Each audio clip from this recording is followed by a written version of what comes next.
is NBC Palm Springs. Good morning, Coachella Valley, and thank you for joining us for NBC Palm Springs Midday. I'm Joe Smith. I'm glad you're here.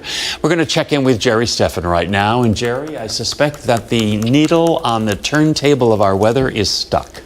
It's going to be hot again today. Excessive heat warnings in effect through tomorrow for the Coachella Valley. A few mountain clouds maybe, but plenty of sunshine for the valley. And then temperatures go down as we approach the weekend. Below 105, we'll take that, right?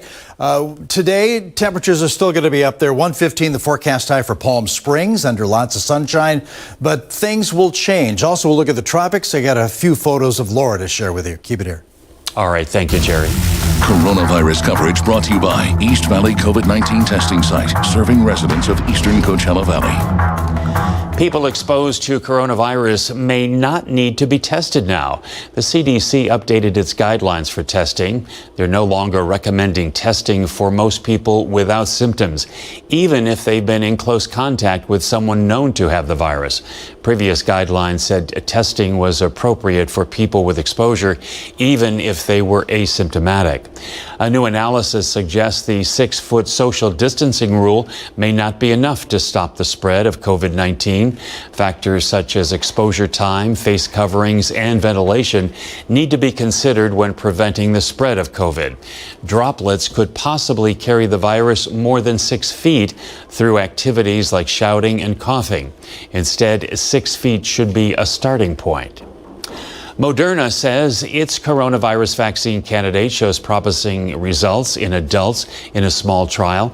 The vaccine was tested on a total of 20 older adults, half over the age of 71.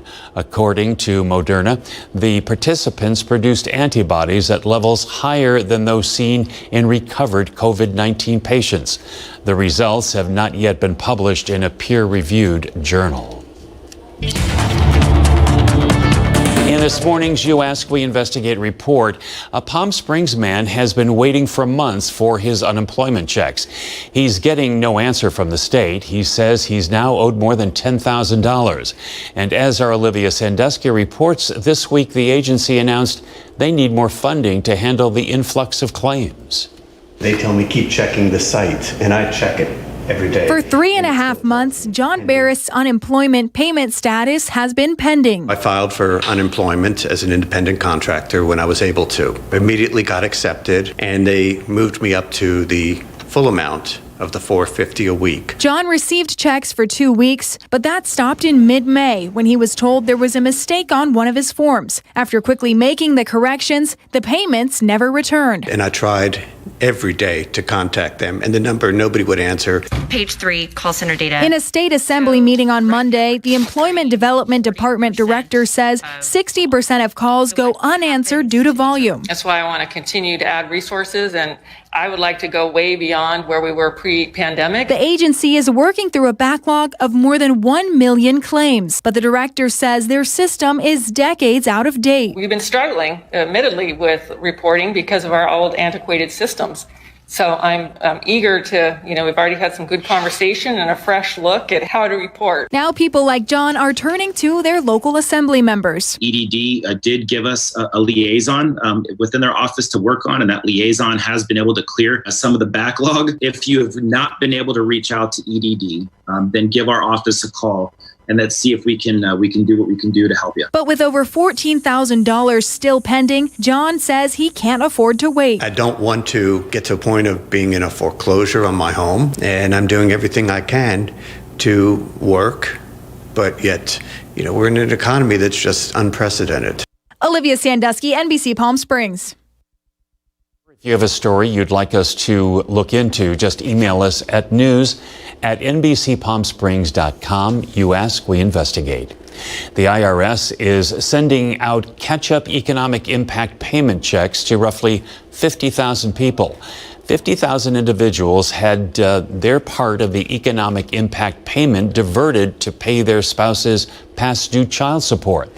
If you've been affected, you don't have to do anything. The IRS will send the missing money automatically. Here are the latest COVID-19 numbers for Riverside County and the Valley. 456 new cases were reported in the county, 97 of those from the Coachella Valley. 6 new deaths in the county, none of those from the Valley. As students in some states head back to in-person school, a recent series of reports shows the number of COVID-19 cases in children and teens is climbing. And while it's believed most kids will have mild forms of the illness, some will face serious health complications. Sarah Dolph has the story. Continued warnings about climbing numbers of COVID cases in children.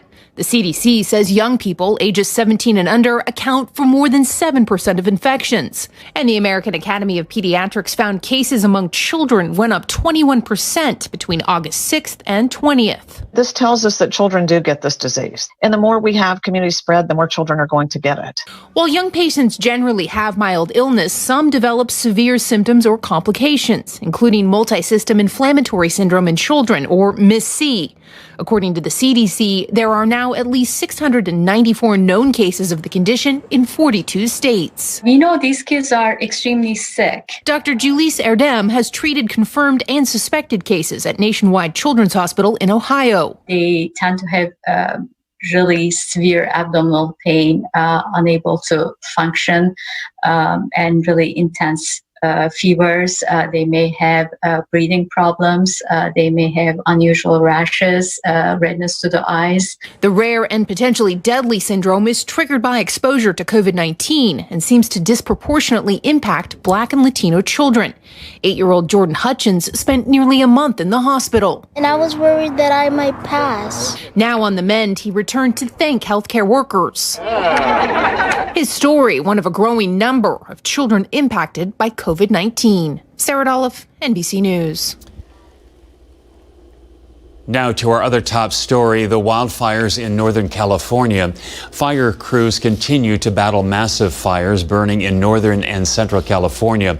1.4 million acres have burned.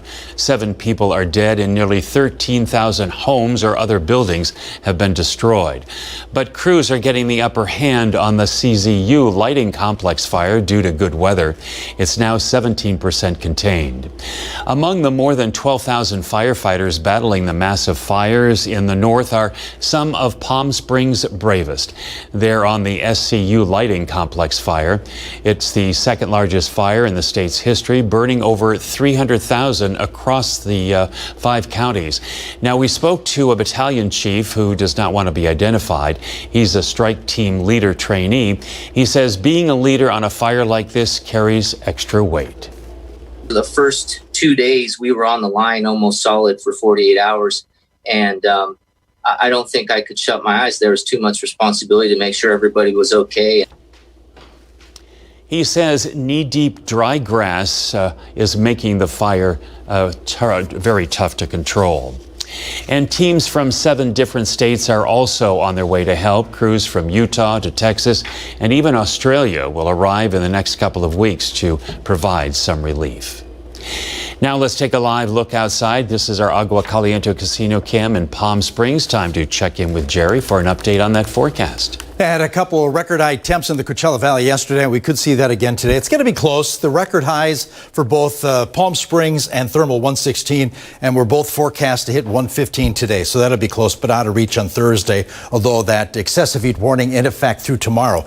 Now we have 101 already moving into triple digits around the Coachella Valley, 19% relative humidity. Temp check time. Let's see what's going on in and around the valley. 99, 29 Palms, Desert Hot Springs, a hot 106. 108 already at Thousand Palms, 107 Mecca, 101 at Palm Desert, Rancho Mirage 107. Clear skies, lots of sunshine. All the convection basically to our east over Arizona. A little later on today, that's where the thunderstorms will begin to brew. Nothing over Southern California, radar quiet.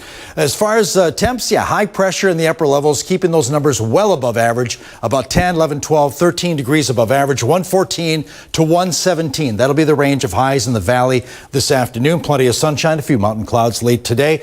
Dew points in the 50-degree range and temperatures moving into 110 tens by, well, the next hour or 1 o'clock this afternoon, and a little bit above that later today. So again, just to remind you, excessive heat warnings in effect today, tomorrow for the Coachella Valley, High Desert, eastern Riverside County, that extends into Arizona. Comfort Air 3-day forecast up there today and tomorrow. Numbers begin to back off on Friday. Saturday, Sunday look a whole lot better. Full forecast and all the numbers in just minutes. Glad to hear it. Thank you, Jerry.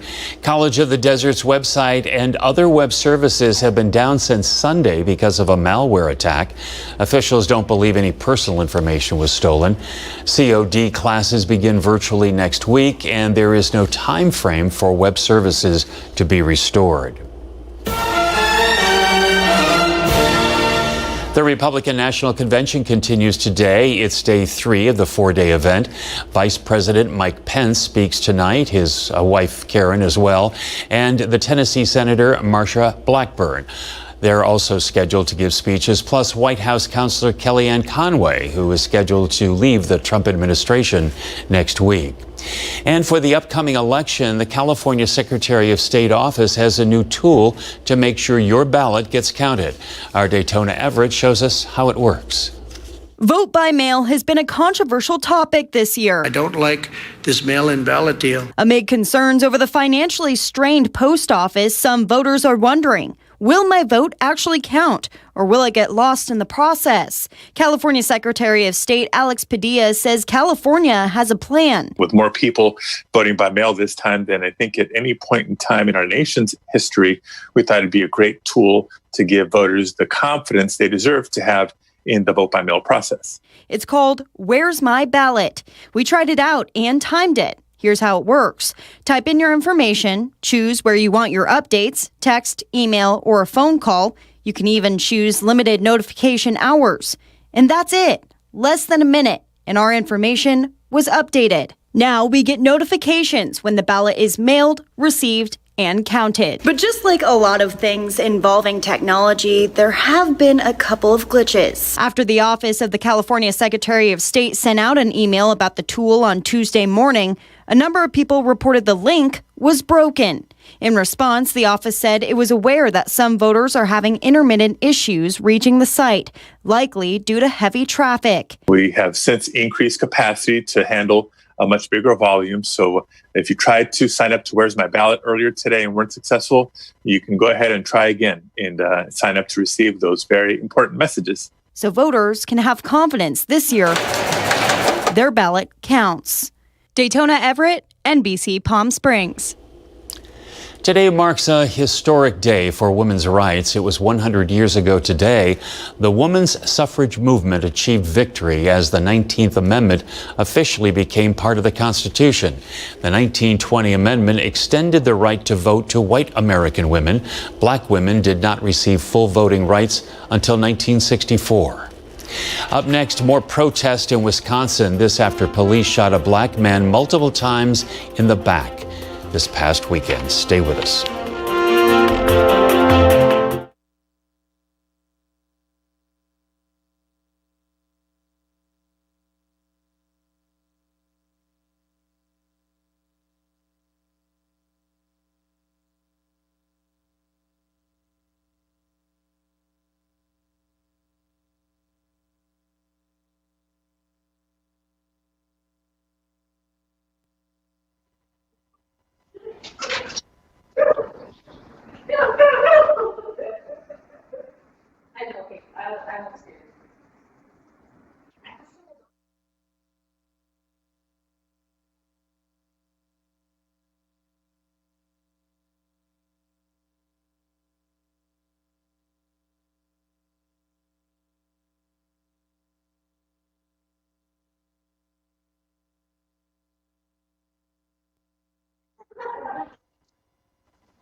And welcome back. The company that operated the helicopter involved in the crash that killed Kobe Bryant is fighting back against lawsuits.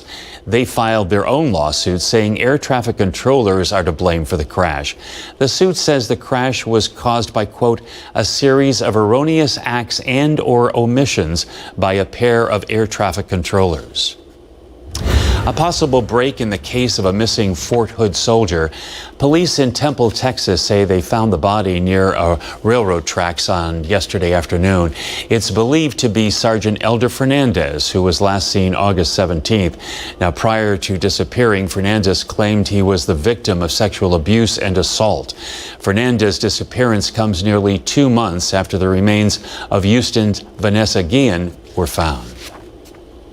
More protests in Wisconsin with police in riot gear, burned vehicles and shootings. This after police shot a black man multiple times in the back this past weekend. The man's family is now speaking out about the shooting and his condition. NBC's Gabe Gutierrez reports. Overnight, protests in Kenosha, Wisconsin turning deadly. Shots fired. We don't want you up here. Move. Authorities clearing the streets after reports of gunshots. Police say at least 2 people are dead, 1 person injured. Hours earlier, the governor had declared a state of emergency, mobilizing more National Guard members. But some protesters ignored a curfew, authorities deploying tear gas. This was the 3rd straight night of violent protests here, and this community is on edge. The chaos came despite Jacob Blake's family pleading for peaceful protest. They shot my son 7 times. 7 times. Like he didn't matter. But my son matters. His family is now demanding the officers involved in Sunday's shooting captured on this cell phone video be fired and the one who shot Blake in the back be arrested. He was not treated like a human that day. He was treated like some foreign object that didn't belong. Blake's family now says the 29-year-old's spinal cord is severed and that he's paralyzed from the waist down, though doctors aren't sure it's permanent. Blake's mother tells us she'd last spoken to Jacob Sunday morning as he prepared to celebrate his son's 8th birthday. The boy was in the back seat when his father was shot. When you first walked into that hospital room and you saw your son, what went through your head? So many things. I was just so elated just simply being able to see him and he's alive. The U.S. Department of Justice is now assisting state authorities with the investigation. Wisconsin's Department of Justice says the officers are on administrative leave and are fully cooperating. Kenosha police officers do not wear body cameras, but the Blake family wants any dash cam footage or any other video of the incident released. Gabe Gutierrez, NBC News. A new fence is being installed around the White House. Crews began the installation this morning on Pennsylvania Avenue. The barricades are similar to fencing put up back in June during protests in nearby Lafayette Park. The Secret Service says the fence will help maintain necessary security measures surrounding the White House. And Hurricane Laura barreling toward landfall in the Gulf now. How homeowners are preparing for the worst. That's coming up next. Let's take a live look right now from our Agua Caliente casino cam in Palm Springs. Jerry's got that full forecast right after the break.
For people who live along the Gulf Coast, time to prepare is running out. Hurricane Laura is expected to make landfall as a Category 3 or 4 storm late tonight. Hundreds of thousands of people are under mandatory evacuation orders. NBC's Chris Pallone reports from the storm's projected path. Laura is now a major hurricane, rapidly strengthening overnight. The National Hurricane Center warns the storm will bring extreme winds, flash flooding, and storm surge up to 30 miles inland when it strikes. There will be a lot of devastation wreaked upon Texas as the storm sweeps through. Laura is expected to hit near the Louisiana-Texas border, but its effects will be felt for hundreds of miles. People throughout the region spending their final moments getting ready. My yard usually get pretty flooded, but in a couple of days it'll rain out, it'll dry up and everything. Like I say, my biggest fear is just the trees right now. And pretty much I would say my garage. I got a lot of, electrical stuff. And while many are heeding the calls to get out, boarding buses and heading to shelters socially distanced because of COVID-19, others say they'll take their chances and ride it out at home. It's like, okay, well, I've done this before, so this is everything that we need to do before, it gets here. For those who ignore evacuation orders, officials say at a certain point, first responders won't be there if they call. Don't dial 911, no one's going to answer, okay? And you are on your own. A stern warning emphasizing the seriousness of the situation. Chris Pallone, NBC News, Lafayette, Louisiana. And Laura has already wreaked havoc in Haiti, killing at least 21 and piling debris onto residential streets and damaging homes. 5 people were still missing yesterday, including a woman whose baby was already found dead after their car got stuck in flooding. Locals fear Laura is just a small preview of what's to come, with the hurricane season typically peaking in September. And NASA released new images of Hurricane Laura from the International Space Station. You can see just how big it is. Laura is expected to continue strengthening until it makes landfall off the coast, the Gulf Coast, tonight or tomorrow morning. Let's check in with Jerry. And how close is it right now, Jerry? Well, you can see it's inching closer to the coastline. Actually, it picked up a little bit of speed over the past day, but you can see the eye right here, and feeder bands are already moving their way inland and the Gulf Coast around Louisiana, and even some rain bands beginning to move in. The heavier rain still offshore right now, closer to the center of this system. Laura, now a Cat 4 hurricane, a very destructive system making its way to the northwest right now, and should make landfall about midnight between the Texas and Louisiana border. The strongest wind will be on the eastern perimeter, the center of the system, and that's, of course, where the storm surge will be. It's going to be catastrophic. We're going to put it out there right now. Okay, here, 117 yesterday. That tied a record set back in 62. It was a hot day in thermal as well. 116 beating the old record of 115 back in 96. And temps are going to be up there again today, getting close to 110 in many areas of the Coachella Valley already. 109 at Thousand Palms, 107 at Desert Hot Springs and Palm Springs. Clear skies and satellite and radar imagery. All the convection staying again over Arizona later today. No rain for us in Southern California. We're going to stay dry here. Nothing on radar to point out to you. But high pressure, it's actually a very large area of high pressure in the upper levels that'll keep much of the southwest above average for the Coachella Valley. That means 114 to 117, close to what we had yesterday. Specifically 115 for Palm Springs, 116 Indio. And tomorrow, not much change. We're still going to be up there again. And because of that, excessive heat warnings in effect for the valley, high desert, eastern Riverside County, back into Arizona, and they even tacked on a heat advisory for portions of the Inland Empire today, tomorrow, and Friday. So things change a little bit as we move toward the weekend. We'll have a trough of low pressure to the north of us. That'll bring an onshore flow that could get a little breezy, gusty in the wind-prone areas on Sunday. And temps come down below 110, 103 to 107, a little closer to where we should be for late August. And as far as the dew points, of course, a few days ago we had very humid weather. We've got better in that department. 50-degree dew points today and tomorrow, drop into the 40s by Friday afternoon. Then they move back up a little bit. As far as our comfort air 7-day forecast, up there today and tomorrow with the excessive heat warnings. Numbers begin to back off, relax a little bit. Saturday, 108, and then Sunday, Monday, and including the first day of a new month, Tuesday, temps at or below 105.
Rancho Mirage Taste of Summer once again has a full plate. It's now in progress and runs through September 22nd.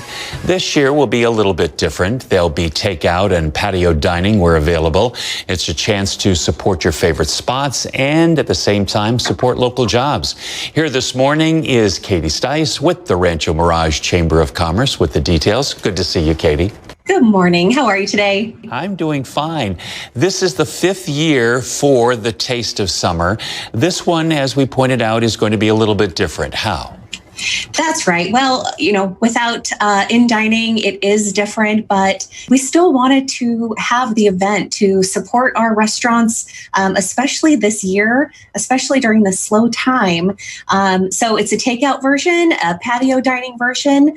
Charities are still involved, and we're still really promoting, supporting those local businesses. And it's great for residents who get involved as well because they get to have these great specials at some of their favorite restaurants or even try new ones. All right, you're going to do the wristbands again. How's that going to work? That's right. Yep. People can go right onto tasteofsummerranchomirage.com. They can click right there and purchase their wristbands or click on where it says charities. And there will be a list of charities there. We know them. We love them. Boys and Girls Club, Volunteers in Medicine, Dr. Carry On Foundation, Elder Love USA. So they can click onto a charity website and also purchase through them. If they're picking up from the chamber, that'll be 10 to 3 Monday through Friday. And this was actually new thanks to the county, between the city and chamber, about 15,000 masks. And so with every purchase of your wristband, you will get 5 masks for free. The important thing I think we need to stress too is how hard hit that the hospitality industry has been hit because of COVID. Oh, certainly. This crisis has just, as you all know, has just rocked the valley. And any way that local chambers of commerce can have programs like these, work right with their cities, work right with their businesses to promote small business, promote jobs. We really need to work hard to make sure we're doing our part. And I encourage the community as well to shop local, shop small. I mean, you're supporting those local jobs. And what that really means is they in turn then spend their paycheck money locally at our stores, at our restaurants, things like that. So it's a full circle of the local economy where you can really make a difference. We know you're going to eat out anyhow, and this is a really fun way to do it where you can support a charity. Charities are also really struggling right now as well, and you can support some local restaurants. That's a really important point. Well, it really is about payback as well, because restaurants, when all of this happened, were one of the first to step up to supply food for the food banks, but also That's first right. responders. So it really Yes. is kind of paying it back. It is. And we watched them, gosh, they were so innovative, and they still are. I can remember a few of the restaurants who maybe instead of selling dough, they were selling the flour and the eggs, almost became corner markets. And so it's been really incredible to watch this community get creative, get innovative, help one another. And this is another area where you can do so, where it's a lot of fun. Savings are incredible. One of the participants is like Krispy Kreme donuts. And so you can buy one, get one free. Grandini toffee. I mean, it's all of your favorites that you already know. The Slice and Rocca's drink has like that. Every pizza is $10. So it's a fun way to get involved. And like you said, give back to those restaurants that have really been there for us through this. Katie, what a pleasure as always. Thanks for being here. Absolutely. Take care and be well, everyone. Thank you. You too. And keep it right here. We'll be right back.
In Your Health Today, this week we're talking about easy and healthy foods that'll give you long-lasting energy. We've talked about bananas, brown rice, and today, sweet potatoes. Aside from being delicious, sweet potatoes are a nutritious source of energy for those looking for that extra boost. Thanks to sweet potatoes' fiber and complex carb content, your body digests them slowly, which provides you with a steady supply of energy. 1 cup of sweet potatoes are packed with manganese and vitamin A. You can roast, bake, or boil sweet potatoes. All have the health benefits. They do take a long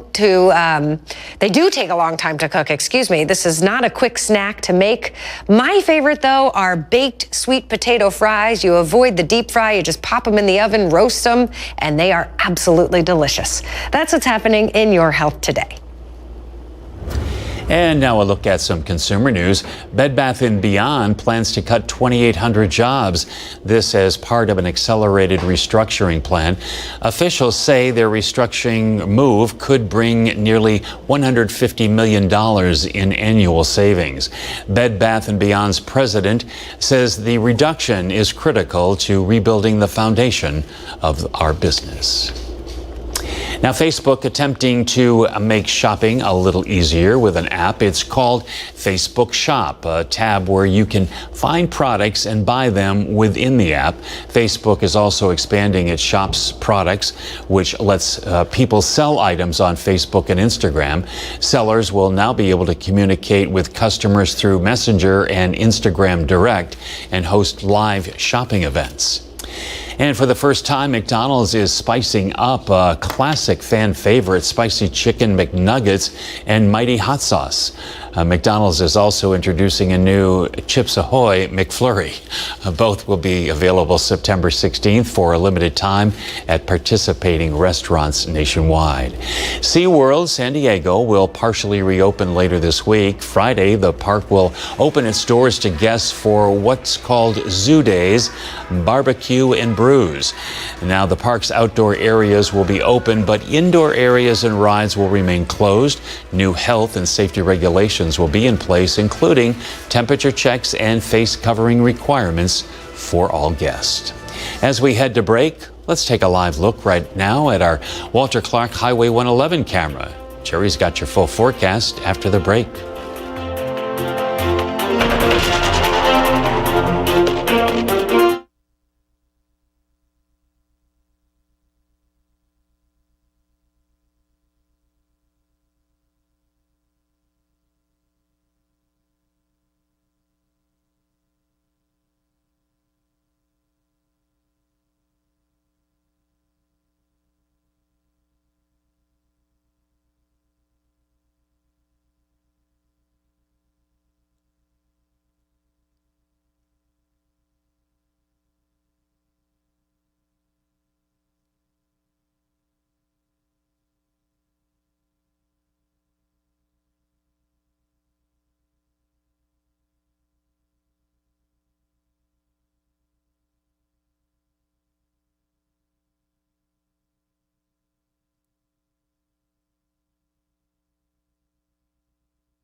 Pretty sight in our Agua Caliente casino cam. A lot of blue skies above us. We'll see a few mountain clouds begin to appear late in the day, but no rain. Just the heat, basically. Yesterday, we did have record high temps around the valley, 117. That tied a record set back in 62 for Palm Springs. And thermal on the other end of the Coachella Valley peaked at 116, one better than that 115 from 96. And we could see maybe a couple record high temps in the southwest again today. We're already getting close to 110 in the Coachella Valley. It's not even noon. 109 at Thousand Palms, 107 at the airport, 100 at Cabazon, 77 Big Bear, 97 degrees and sunshine at Yucca Valley. Yeah, clear skies on our satellite imagery, and we did have a little convection in the atmosphere, but that was all over to our neighboring state. Not much going to happen in Southern California except for the heat. Radar quiet right now. High pressure, kind of an elongated ridge in the upper levels extending to our east and down to the south. It'll keep temps again about 10, 11, 12, 13 degrees above average, 114 to 117. Our highs today for the Coachella Valley. Lots of sunshine for the Coachella Valley. A little mountain cloud cover a little later on today. But 115, the high for Palm Springs. The record for today is 116, so it'll be close. And then lots of 116s for the valley. 110 today at 29 Palms, 105 at Cabazon, 102 at Banning. So these are today's highs. Tomorrow's, pretty close to what we'll see today. And because of that, we have an excessive heat warning for the Coachella Valley, High Desert, Eastern Riverside County, southeastern San Bernardino County that extends into Arizona. And today, tomorrow, and Friday, I have a heat advisory for parts of the Inland Empire because temps are going to be above average over there. Now, high pressure will begin to weaken a little bit, and also we'll have a trough of low pressure to the north coming this weekend. Sunday, temps fall to where they should be, at least closer to that, 103 to 107, putting us at or below average for this time of year. A lot of sunshine, a few mountain clouds once again. And speaking of mountain clouds, that's basically all we're going to see over the next few days. Tomorrow, Friday, clearing out a little bit on Saturday, but then the clouds begin to move back in on late Sunday, and especially in Monday, we'll see some towering clouds, maybe a mountain sprinkle or two. But in our near future, no rain, just the heat. And drier than it has been over the past few days. Those dew points falling from the 70s, which we saw when it was really sticky, to 50-degree dew points today, tomorrow, and then mid-40s on Friday afternoon. Okay, tropic check time. Two tropical depressions we're watching right now. This is 14E, which was just dubbed a little later on. Let's get this started again, see if we can get those. It's not happening. Anyway. There we go. Okay, this is 13E, which is moving its way very slowly right now, but should turn its way toward Cabo, but it basically will stay weakened. It's being sheared apart by winds out of the east, pushing all the convection well off the center of the system. But it could become our next named storm, which is Hernan. We'll keep our eye on that. And, of course, Laura is the one everyone's watching. It's a huge storm right now. A major destructive Category 4 hurricane moving its way toward the Texas-Louisiana coastline. And you can see some of the rain bands moving their way inland already. Heavier rain still to come. But Laura has 140-mile-an-hour winds and could make landfall around midnight tonight. That kind of coordinates or basically with high tide, which means we're going to have destructive storm surge with this system, primarily at or just to the east of the center of that system. Okay, back to us here. We're going to see excessive heat warnings through tomorrow. Temperatures begin to back off after that on our Comfort Air 7-day forecast. Below 105 on Sunday with 103.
Our Sandy Newton is back with another silver lining, and there are two people in this valley. When you say their name, it automatically brings a smile to your face. So true, so true. Good morning, Joe. And of course, those two people we're talking about, the valley loves them, I love them, you love them. Karen and Tony Baroni are really beloved artists in our community. They do so much philanthropically. They give so much to our community.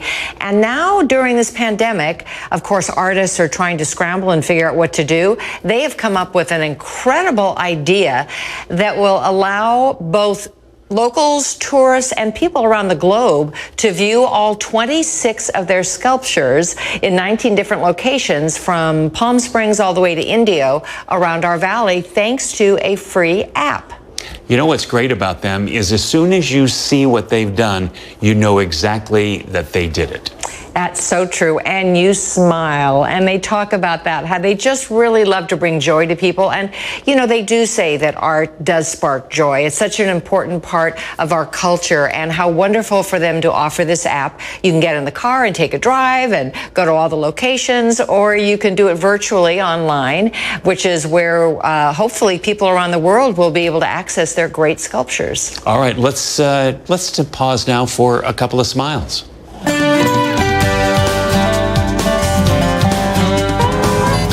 Museums and galleries are currently closed, of course, due to the pandemic. But experts say just looking at art can lift our spirits. So local artists Karen and Tony Baroni have come up with a brilliant solution to experience 26 of their public art installations in 19 locations throughout our valley.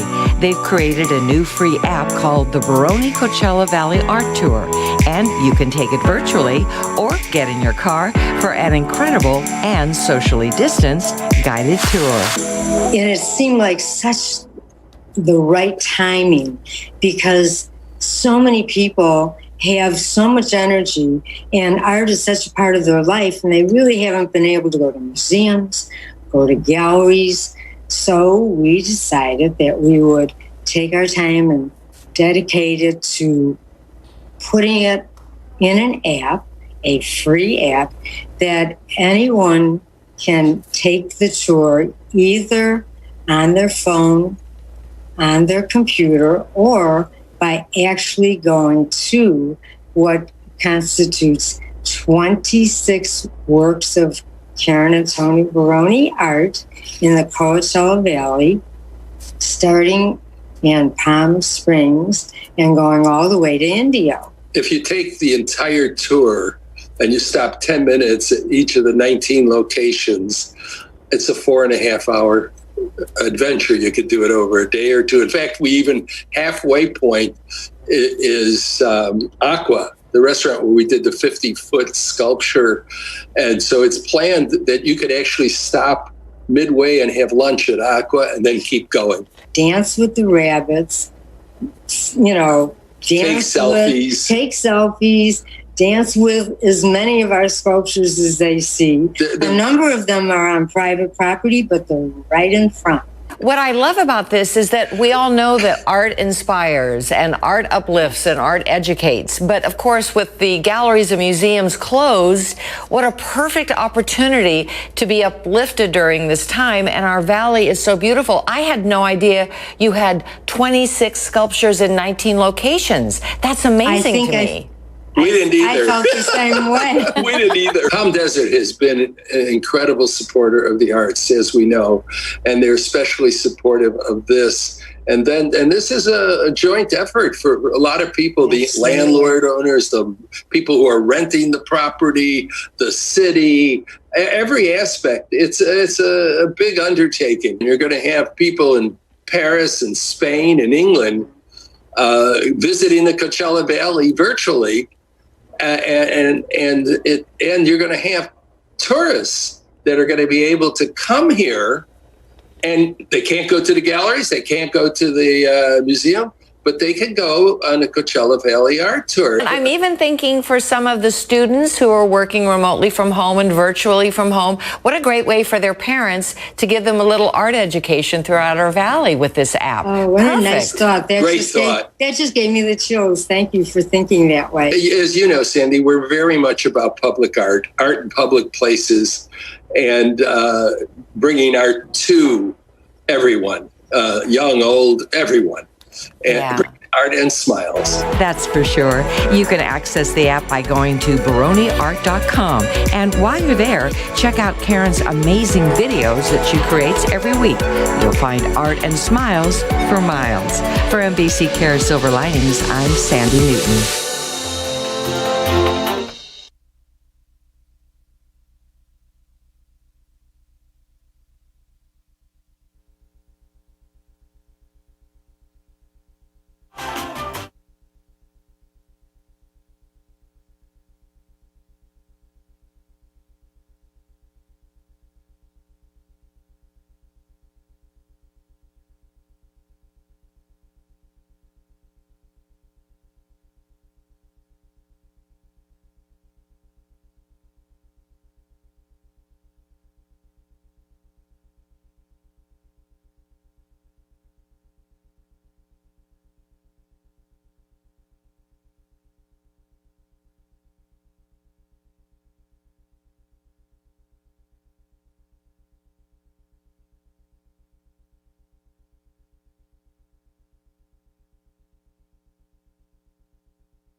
Well, you know, most of us, of course, are spending much more time in our homes during the pandemic. And I don't know about you, but while I've been home more, I've been noticing ants and spiders and some pests that I may not have noticed beforehand, but because I'm home more, I'm seeing them. So what to do? Well, joining us now is Isaac Camacho. Hey, Isaac, from Accurate. Hey, Cindy. So good to see you from Accurate Termite and Pest Control. And we're so happy to know that there are answers to those problems of seeing more pests because we're home more. There are answers. I got to tell you that I love the positive news from NBC Cares on the Instagram feed that comes across my way. But as you mentioned, there are answers. There are solutions to this. There is an influx of rodents and pests coming into homes. That's on top of the normal summer influx. That's because they're not finding that abundance of food and shelter in large commercial spaces, restaurants, places like that. So we are getting a bump of normal pest and rodent influx into homes right now. Wow, that makes sense. That makes sense. And I like the fact that you have what they call green treatments. There's some options for those of us, of course, who are concerned about our environment. And you've got that covered too. That's right. There are more environmentally friendly and more sustainable solutions available. I should say you should talk to a service provider because they are available to the industry as a whole. It's important to have that conversation because there's no regulation to what I could call green. So unless you ask your service provider, what does green mean to you? Does it mean that it's all natural? Or does it mean that it's derived from something else that is natural? That's important as you consider the health benefits of your home and family and the best long-term outcome. Yeah, that is so great to know. And thank you for being so forward-thinking in your service. And I know that I have heard, I don't know, maybe you can clarify this, that there's a possibility that rodents might carry COVID.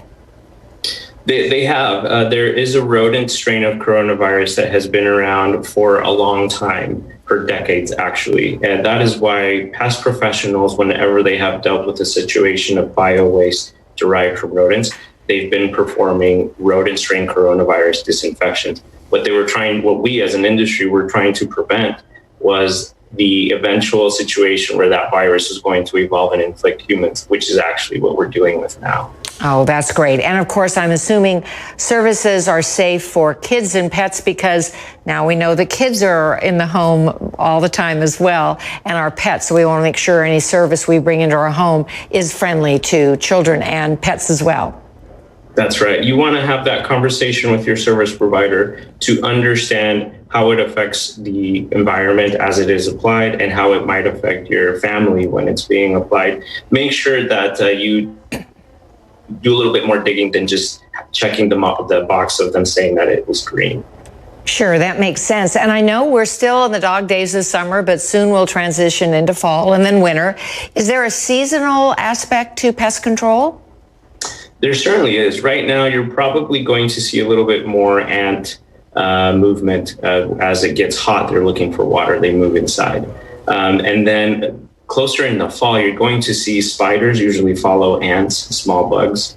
And then right around October time, around Halloween, then you're going to see real big rodent activity. This year, we're seeing rodents move like they haven't moved before.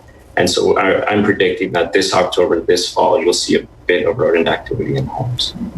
Well, it's a topic I'm not really crazy talking about, Isaac, because I'm not crazy about those pests. I'll let you know that I found a black widow spider in my garage. So I think I need to call Accurate and make sure that you take care of us, because I like the fact that you're environmentally friendly. Thank you so much, absolutely. Isaac. You know, we'll take good care of you for sure. Great. Thank you so much for all the information. Thanks, Sandy. Great to be with you.